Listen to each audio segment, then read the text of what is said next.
İlk dəfə diyet saxlamağı qərarlaşdıran bir insanlara məsləhətim. Bu xanımlar var, əllərində nə bilim gah chia toxumu gözümüzə soxurlar, gah qatıq gözümüzə soxurlar, gah pul biber gözümüzə soxurlar. Ümumiyyətlə bu tipli insanları görməzdən gəlmək mütləq şəkildə və real hədəflər qarşınıza qoymaq. Çünki o xanımlar, çox təəssüf ki, o xanımlar real olmayan, mənasız hədəflər qoyurlar insanların qarşısına. Yəni, məsələn, deyir ki, bir həftədə 10 kiloqram ver.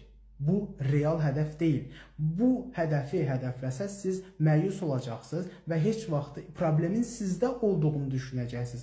Ancaq təəssüf ki, problem o yalan məlumatı sizə verən insandaydı. Səhv məlumat vermişdi sizə. Bu bir, dediyim kimi, real hədəflər qabağına qoymaq. Həftəyə 1 kiloqram, 1,5 kiloqram arıqlamağı qarşına hədəf qoymaq. İkinci, ac qalmamaq.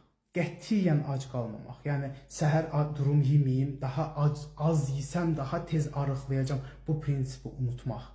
Məntiq çərçivəsində qidalanmaq. Səhər, günorta, axşam, gündə 3 dəfə qidalanıb fiziki aktivliyini mütləq şəkildə qorumaq. Bax, bu deməli qaydalara əməl eləməklə çox da yaxşı ilkin startı götürə bilərsiniz.